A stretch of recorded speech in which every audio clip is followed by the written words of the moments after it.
سلسلہ ہمدردی یہ وہ سلسلہ ہے جو آنکھوں میں آنسو لاتا ہے، دل کو نرم کرتا ہے اور دل میں رحم و محبت پیدا کرتا ہے۔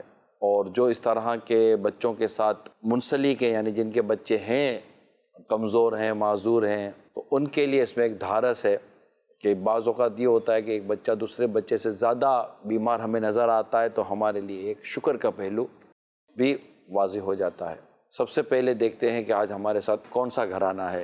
یا رسول خدا، یا رسول خدا۔ حسین رضا اور جویریہ، یہ دونوں پیدائشی نابینا ہیں اور بولتے بھی نہیں ہیں۔ زیادہ تر یہ بیٹھی رہتی ہے اور اسی طرح کبھی کبھی جس طرح بھی رو رہی ہے اسی طرح روتی ہے۔ کبھی کھیلتی بھی ہوتی ہے، جب کھیلتی ہے جب ذکر بھی کرتی ہے، اللہ اللہ کرتی ہے۔ سننے کو تم سن رہے ہیں، مگر میں بھی سوچ رہا تھا کہ یہ جو اپنی کیفیت بیان کر رہے تھے باپو، یہ گھر میں رہتے کیسے ہوں گے؟ اور جب بندہ کام کاج سے فارغ ہو کر گھر آتا ہے تو ہمارے یہاں یہ ہوتا ہے کہ جب فارغ ہوتا ہے نا تو بچے دور سے آتے ہیں، لپٹ جاتے ہیں، بیٹھتے ہیں، بات چیت کرتے ہیں، کچھ شکوہ شکایت کرتے ہیں، ہم بھی ان کو کسی بات پر سمجھاتے ہیں تو کبھی ڈانٹتے ہیں۔ کہ مجھے ایسا لگتا ہے کہ یہ ترستے ہوں گے اس بات کو کہ میرا بچہ میرے پاس آ کر کوئی شکایت کرتے ہیں، آپ بول ہی نہیں سکتے۔ میرا بچہ مجھے یہ کہہ دے کہ ابو یہ نہیں یہ چاہیے، کہہ نہیں سکتا کیونکہ اس کو نظر ہی نہیں آ رہا۔ اور میرے سننے سے جب ان کی ملاقات ہوئی پھر کیا ہوا، آئیے دیکھتے ہیں۔ ماشاءاللہ سید معاویہ باپو، وزیر حسین باپو، دونوں بچے معصوم ہیں۔ عمر کتنی ہوگی اس کی؟ یہ تقریباً 8 سال کا ہو گیا۔ 8 سال ہو بچی۔ وہ 5 سال کی۔ ان کا زندگی کا انداز؟ پہلے یہ ہے کہ جب یہ چھوٹا تھا پوری رات روتا تھا، ہم دونوں اس کو سنبھالتے تھے۔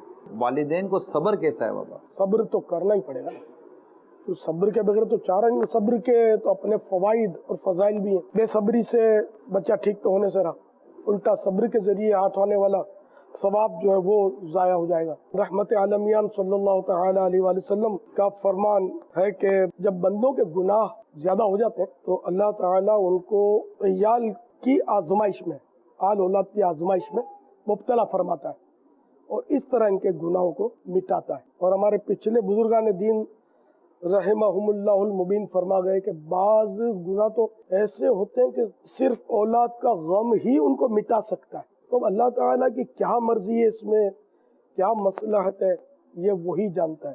آپ کا امتحان ہو سکتا ہے ان کی وجہ سے آپ کا گھر چل رہا ہو، آپ کی روزی روزگار کے مسائل حل ہو رہے ہوں، گھر میں آپ کے سکون اور راحتیں ہوں۔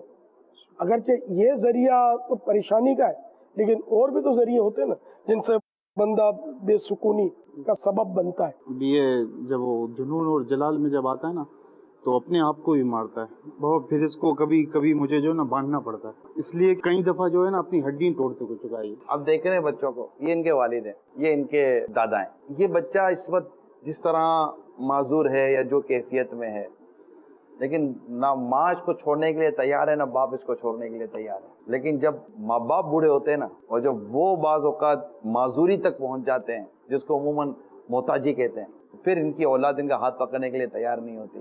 آپ بھی اپنے ماں باپ کو مت چھوڑیے گا، اللہ نے چاہا تو اس کا زبردست اجر و ثواب ملے گا۔ دونوں بچوں کو اگر دم فرما دیں، دعا بھی کر دیں۔